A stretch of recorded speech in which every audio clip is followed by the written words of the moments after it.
Hi, this is Scott Garibay. Today we're going to talk about Dungeons and Dragons.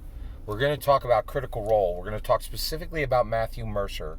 We're going to talk about Sam Riegel, the man who put Scanlan on the planet, right? And we're going to talk about how and why. We're going to talk about why Sam Riegel as a player really makes a mockery of what Matthew Mercer is doing as a dungeon master, but why it succeeds, because it's complex, right? So let's get into it. All right, so let's talk about what's happening, right? So Critical Role has succeeded at a level no actual play has ever succeeded, and my connection to Critical Role at this point is Vox Machina.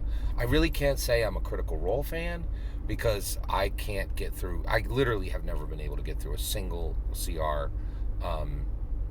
episode. They're outrageously wrong. They're incredibly offensive because of Sam Riegel and really everybody else cursing like a sailor, except Matthew Mercer. Generally, he seems to contain that a bit more than the rest of them. And also, it's really apparent to me. Please tell me if I'm wrong. I don't think a single CR player has ever read the PHP cover to cover. I think there's so much evidence of that, and it's incredibly offensive to me. And Matthew Mercer is so deep into the D&D lore and the rules that he literally writes for Dungeons and Dragons, right? His name is on multiple D&D books. He takes it serious, right? With all that said, right, with so little input from the players and Matthew Mercer carrying the entire thing, it still succeeds. Why? Right? And so the greatest offender is Sam Riegel. I think Sam Riegel is the worst part of Critical Role. And he was the worst part of Vox Machina, the Amazon Prime show. So I loved the Amazon Prime show. It was really fantastic. Sam Riegel was the worst part of it. He played the worst bard you can ever get in D&D 5e. Like, they open there like, hey, just in case you thought this was a good character, this is the bard who sleeps with the innkeeper's daughter. We'll show you that in the first 15 minutes. Like, just in case you were not 100% clear that Sam Riegel is playing the bard that you desperately don't want showing up at your table, he is, right? He is not taking this game seriously. He is a clown japering in, in Matthew Mercer's incredibly well-crafted world, right? And so I didn't really understand this, and I was like, why does this succeed? Why don't people how can people get through these episodes, right? Of the regular actual plays? Because like Sam Riegel is so bad, right? He's offensive at 55 different levels. He tells incredibly bad jokes, just very gendered, very inappropriate jokes. While Matthew Mercer is clearly, literally trying to build a world that has successfully become D&D canon, right? And Sam Riegel's like, I can't be bothered to read a PHP or to take your content seriously. I'm just going to make jokes throughout. I'm your jester, and you're the king, and like, here we go, right? And why does this succeed? And it showed up in my comments. This is one of my commenters who explained it in one sentence. It's Deadpool in Nolan's Batman. Nolan, Christopher Nolan did Dark Knight Returns and put the Joker in there, and he just built this incredibly powerful world that literally won an Oscar, right? And that's what Matthew Mercer's doing. He's doing work that literally is included in Dungeons and Dragons, right?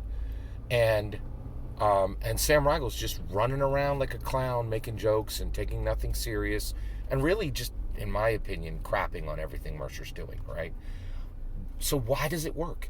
It's Deadpool in Nolan's Batman, right? Deadpool is his own thing, and he causes chaos everywhere he goes, and he talks to the fourth wall, and he's completely inappropriate, but people love him, right? And I will tell you right now, if you took the Dark Knight Returns and added, and replaced like 4 different characters with Deadpool, right? And put Deadpool into Nolan's Batman, I would watch the heck out of that. And that's what the world is doing. They're watching Deadpool in Nolan's Batman. But I think we also need to really realize, Mercer's really trying hard here to create a well-crafted world. And Sam Riegel's just running roughshod over it, right?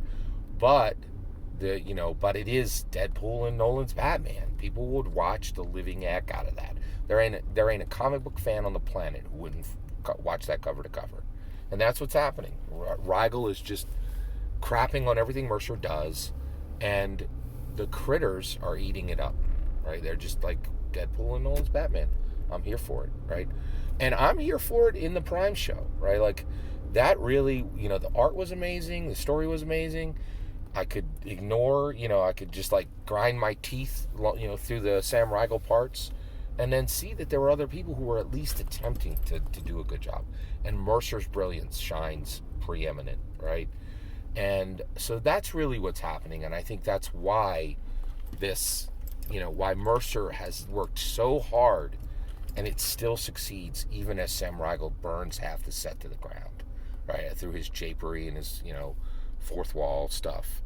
I think that explains it. Because I'll tell you, I really think that CR overall is a mystery. It's hard to understand how they're doing as well as they are when Mercer is so brilliant, but his players are so bad, right? And Sam Riegel the worst of them.